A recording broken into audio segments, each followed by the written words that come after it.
Hey, thanks for watching as always. Just a quick disclaimer here on the front end of this interview. This will be my one-on-one chat with Georgia Amoore from Mystics Media Day on Monday. Unfortunately, if you're watching this, I presume you know, Georgia tore her ACL in practice on Tuesday. Just a devastating injury for her. She was getting ready to embark on her rookie season, and it felt weird not to acknowledge that off the top here. So this was Monday, the day before that terrible injury happened at Media Day. Just a delightful interview with Georgia. She's still the same person. She's going to be amazing to have around the organization. She will certainly be there cheering her teammates on, but unfortunately, we're not going to see her on the court this year. I have no doubt who Georgia is as a person. In the long run, she is going to be A-okay, and she's going to get back and be a great player in the WNBA. But unfortunately, that happened on Tuesday. This interview from Monday.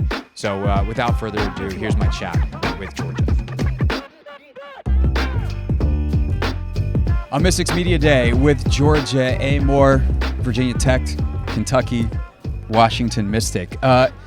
There was a lot of people who thought last year that you might go Virginia Tech to, I don't know, Washington Mystic. You were a player that I had circled last year. I was like, I'd be interested if they took her in the draft. Now that you've been through that whole extra year, you went with Kenny to Kentucky, and you've seen where you've landed. Like, how do you look back at that decision and how it's all played out and where your career's about to go? Yeah, going into it, I mean, you never know the situation, how it's going to turn out, but I knew that every single day was an opportunity for me to get way better. So I used that year to really lock in and focus on, the off-court stuff, the on-court stuff, and I think I put myself in a great position, going into this year and being picked number 6 to the Mystics is an amazing opportunity.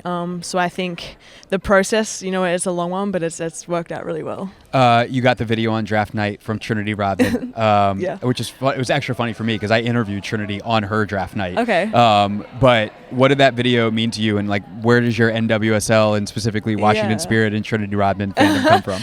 It was amazing. Such a surprise. I've always been a huge Trinity Rodman fan. I think that she encapsulates, having that swag, a lot of the good plays and having that flair, having that marketability. She's amazing with that. But, I've always loved watching the NWSL and, the World Cups and everything. I think I was in Greece last year and we were watching, the Matildas and the US national team. So I'm just a huge soccer fan. And more specifically now that I'm in this area, I'll be a huge Spirit fan. But they just look like an amazing group of girls, and very similar situation with us where we're professional athletes, but we're also trying to make an impact off the pitch or off the court. There's so much young talent in this town. It's ridiculous between the two teams. I do feel like you might have a little bit of Hal Hirschfeld to you, though.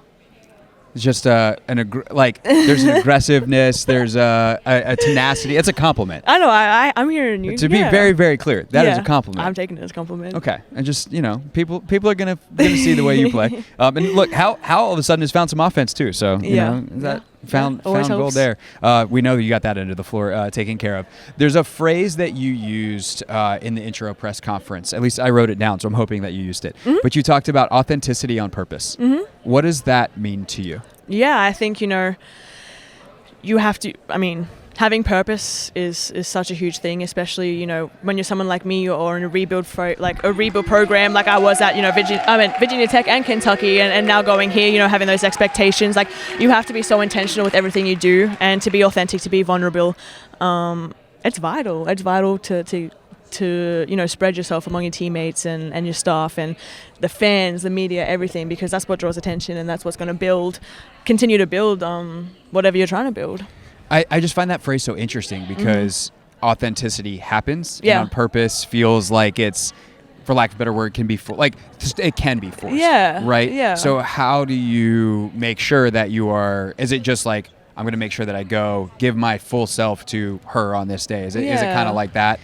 Where those two things, the authenticity and the on purpose don't come into conflict? Yeah, obviously when you use the word purpose, sometimes it, as you said, it can be forceful. But, as I kind of touched on, the intentionality, there's different parts of you where people want to see it, where you want to kind of keep private to yourself. But I think, just being authentic, it helps so much. And that was like a big lesson I learned during college the past 5 years. Is I used to be so reserved, and as I started, you know, opening myself up to my teammates, to the media, you know, it's kind of shaped me into the person I am, where I can, you know, communicate with a bunch of different people and read rooms. So I think that is just so important, as I touched on with like a Trinity, you know, being like that on and off the pitch it's amazing for women's sports and where we're trying to go and grow. Yeah, she is the same person all the time. Right. No matter where you're at, like Trin is Trin. And Trin, please feel better. Getting to, I believe also you've had some interactions before with Brittany Sykes and sitting down with Sydney Johnson. Like he talked about Slim a lot. Yeah. He's like one of the leaders on this team. What's your previous experience with Slim, and how was that formative for you? Had no previous experience. Was a fan from afar. You know, watched them unrivaled. And the league and the hustle. Like the heart, the hustle, the tenacity, defense, offense, you know, bring it all, because you just got that dog, you know, someone who's so inspiring. It's been amazing to just watch, learn, you know, pick a brain. Like it's been amazing. And it's only been like one day so far. Like a couple of weeks. Yeah, for sure. So you had dinner with Kiki Iriafen the night before the draft, which you didn't know how fortuitous that would be at the time. But why did you guys decide to be like, hey, you want to go break some bread? And like, what was that dinner like? And then what was it like the first time you saw each other, I'm presumed backstage at the draft, after you both have become Washington Mystics? Yeah, so me and Kiki have like a mutual friend. So she's Australian, and Kiki went to school with her, and I grew up playing with her. Her name is Agnes. Shout out to Agnes. Shout out to you, Agnes. But I just knew that Kiki was just such a spirited soul. You know, she was so warm, and I just felt comfortable with her. And I don't know what it was that was just like, let's go out to dinner. But we sat down and we talked good, talked what we're worried about, what we're, you know, eager, excited about. And, you know, we touched on, you know, maybe potentially being teammates. And I think we posted a TikTok that morning, and a bunch of the comments were like, we can't wait for you guys to be teammates together. And obviously as soon as it happened, I think my name was called, and apparently she screamed. But she's just an amazing person. Her and Sonia both, you know. I had dinner with Kiki, but when we finished the ACC, my last game in the ACC was against Notre Dame, and I texted Sonia, and I was like, I would love to be teammates one day, and she replied, you know, me too. So I think it's kind of cool. I'm big into like the full circle signs. So as soon as that all happened, and we were all like in the media room post draft together, I was like, it makes sense. It feels good. An amazing group of girls. I love it. All right, 2 questions that we're asking everybody. Your jersey number. Yes. What's the story behind your jersey number? So it's number 8. So in college, I was number 5 and number 3. So I just added them together, and it turned into 8. Math.